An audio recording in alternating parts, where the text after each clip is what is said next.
All right, welcome to another War of Rights map overview. Today we're taking a look at the Schoolhouse Ridge map. This is part of the Harpers Ferry series of maps. This is, unlike a lot of the other Harpers Ferry maps, this one is, it kind of feels like a more traditional kind of map, more like what we see on the Antietam and South Mountain. So we are starting off here in CSA spawn. This is a CSA attacking map. Quick overview of the arty. There are two batteries on this map. For the CSA. The first and the more commonly used one, I would say, is this one over here. You can see it's right at the edge of their map. The other less commonly used one, let's get some time here, try to accelerate this a bit. It's way over here. It's through these woods, and it's going to end up where these woods kind of break up and they're pushed up against the tree line. There it is. And then there's this battery over here.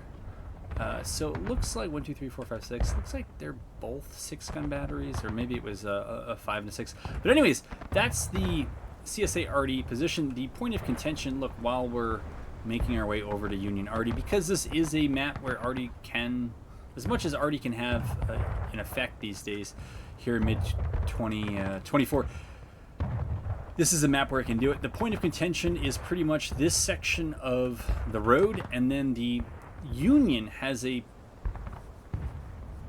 also a potentially large battery. It can be a bit difficult to finagle because it's up here in, if you're familiar with the Boulevard Heights camp map, the guns are stuck in, let's go to where they actually are. They're stuck in the earthworks. And so a lot of these don't have good natural positions inside the camp, and so what you got to do is try to finagle them, and you can, up and over these walls, and then usually out through breaks in the bramble, and then you set them up. So a little bit of love there can work. Also, on the extreme right of that Union arty position, if the guns are brought out and around, you can get them before they time out. It's an odd angle, but again, this is a big map where you kind of want to do quite a bit. So I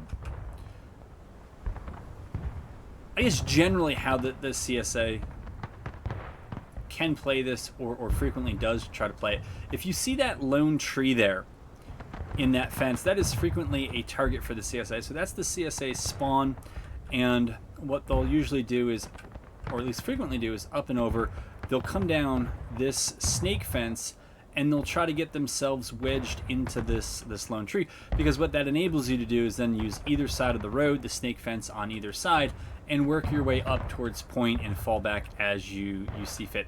There's also, and it's a bit subtle, but we are down in it now. Not only do you have the snake fence up there, but should you choose to, there is a bit of a defilade over here. The Union, for their part, they usually counter that if they think the CSA is going to do that, and they can make it to this T-juncture first, or sometimes they'll back up and or they'll have a secondary line here, and they'll try to deny the CSA that easy access. Because we're near the map's edge, so it's right here, there isn't that much. If you're the CSA and you're able to get yourself wedged in here, in terms of what can the Union do, there are sets of rocks up there, and you can see some of them. There's the Boulevard Heights camp, but otherwise, in terms of flanking the CSA out of this position, it's hard for the Union to do. I mean, if you just come in straight through the field, the CSA can give up the fence and shoot you. They can use the defilade and shoot you, and trying to work your way back in here, you're not going to win the foot race, right? Unless the CSA is really not paying attention, and then it doesn't matter. You don't have to really do anything at all, because anything would beat them. So winning this is a good place for the CSA to lodge themselves in. It gives them an access to the point, and it also makes it just difficult for the Union to counterattack and dislodge them from that position without artillery. But even then, with the respawn timers and some of the ways artillery has changed, relying on that alone is likely not going to work. And the tickets on this, as you would expect on skirmish maps, they are CSA advantaged. This is a map I've played a ton, both sides, won it and lost it a ton on both sides. It feels CSA favored when they know what they're doing, but again, we have no shortage of wins here in organized play, at least, when the Union artillery is on and the Union's on their game. All right, Another feature of the map is this creek that runs parallel to the main road there, and you'll see that frequently the CSA will use it. Sometimes the Union will use it as well, and they use it to try to duck out of arty line of sight. Of course, if you have a flag, that's harder to do these days, but it does give you some cover and concealment. And because the Union, for their part, where they can hold to influence the point, right? The point is over there. So the CSA doesn't have it. A build-up point for the Union is frequently behind this defilade. I mean, that's going to stop. That is hard cover right there. So the Union can hold back here. By the same token, the CSA can come out all the way over here and embed themselves against the map edge, which we're... I don't actually know that we can make it out this far. This seems a little too far. But this is about where the CSA can come out on this end. And you see now we're looking the other direction to point. So should the Union lose this, this is also a staging ground for the CSA to be able to work their way up. And then you have this defilade, which is the last big one you can kind of pile up on before you go and push the point. There's a lot that can happen in these woods. The Union kind of goes into these woods and basically spends time on the CSA, if this is the CSA side of this road. The Union spends time over here at their own peril.